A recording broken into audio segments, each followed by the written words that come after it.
In a world where less childhood poverty means more childhood, a hero will donate life-changing funds for children and families experiencing poverty. And that hero is you. Like, right now. What are you waiting for, dude? rednoseday.org. Do it.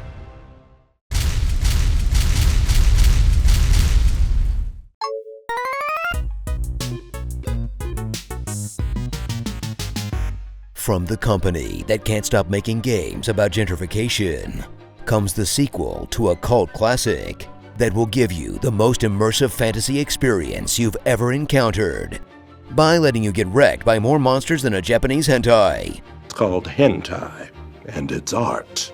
Dragon's Dogma 2. Welcome the sequel that everyone had basically given up being made, as its initial title was praised for its innovative mechanics and creative world building, but mostly for giving you the ability to throw everyone like a Nerf football. Then watch the metaphorical dragon rise and immediately get shot to shit as DD2 releases with a horde rush of controversy, with unoptimized PC ports, which I guess is just a trend now, and a bevy of microtransactions like quick travel, coming back to life, and changing your character's dumb-looking face, which are all fairly simple to find. Not that the game bothered doing a good job of explaining that, as Steam reviewers slammed it with more negative ratings than an ironic Letterboxd account, tainting its reputation before it even had a chance to spread its wings. Wings that you can purchase for 99 cents. I mean, can you really blame the gamers? This is the company that charges $10-ish to make Ken look like he plays in a Guns N' Roses cover band.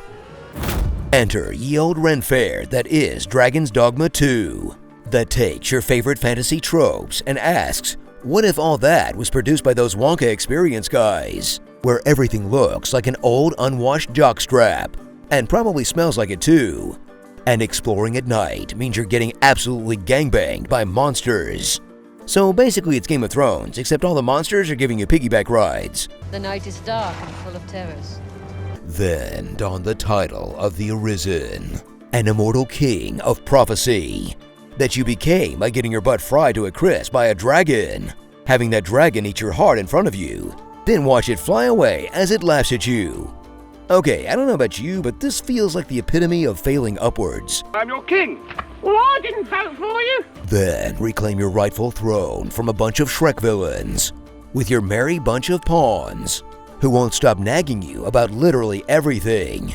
We must each of us hone our skills. No reason not to go see it up close. Wear every shadow and mind the ceiling. Jeebus, did I summon a warrior from the dark abyss or my mom? Then fulfill your destiny as the Arisen and take down the Dragon of Yore by becoming everyone's undying bitch, doing literally whatever they want so you can afford to buy your own crap to save the world.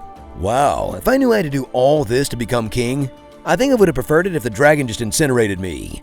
What kind of king makes their own trail mix? Prepare yourself for the most realistic fantasy gameplay you'll ever experience.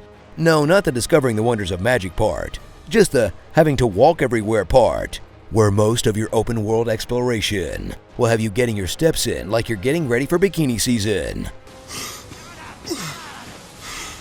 As each death wears down your HP, every town is ridiculously spread apart. Way drains stamina, but you have to hoard to scrape together every penny. Using the only free fast travel constantly ends up getting demolished by monsters. And resting before every excursion is a must, in mechanics that would probably be less brutal if you weren't terrible at planning ahead in game and IRL. Yeah, you can use fairy stones, but you know you're gonna hoard those like potions in Final Fantasy. It's just not the right time, ever, in an open world that feels like you're smack dab in the middle of Lord of the Rings, except that it's mostly just the walking sequences from the extended versions. Well, at least this fantasy story has eagles you can actually ride on. Oh, come on!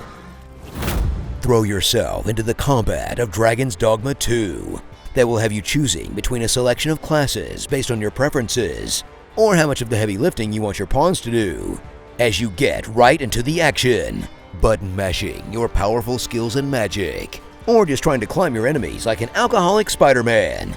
In bombastic action RPG gameplay that feels active and slick, contrasted by how ridiculous you're going to look, picking up every dead body to throw into something's face, while trying to hop on their back like swamp people wrestling a crocodile. I'm not sure if hick foo is a thing or not, but this game showed me that it should definitely be a thing.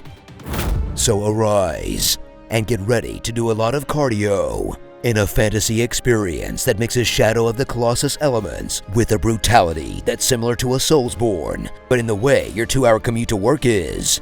Though if you dig that crunchy Dark Age living, there's lots to love about this game. The demographic for this is definitely the people that thought watching your sister die of dysentery in Oregon Trail was a relaxing night in. Starring Level 1 Dark Souls Peasant, Level 100 Dark Souls Boss, Korean female character design, Furries Convention, Walmart Bargain Bin Lord of the Rings, the closest to Dragon Age we're gonna get for a while, just straight up OnlyFans girls at a Ren Fair, celebrity deepfakes, repressed sexual fantasies, absolutely should have never let you touch that character creator, and all the other custom pawns that let your gamer freak flag fly. Medieval times, Pawn Stars. You know, the saddest thing in this game isn't the downtrodden citizens or the politics. It's you watching a pawn left hanging after they try to high-five you. There's no wake stone for that much secondhand embarrassment. Comment below on what you want to hear in my epic voice, and check out these other epic gaming videos on GameSpot. Treat yourself to 18 inches of Mesmer the Impaler. Put that cookie down, now. If you can dream it, you can do it. I need to phone a friend. I am made of titanium. I don't believe you are.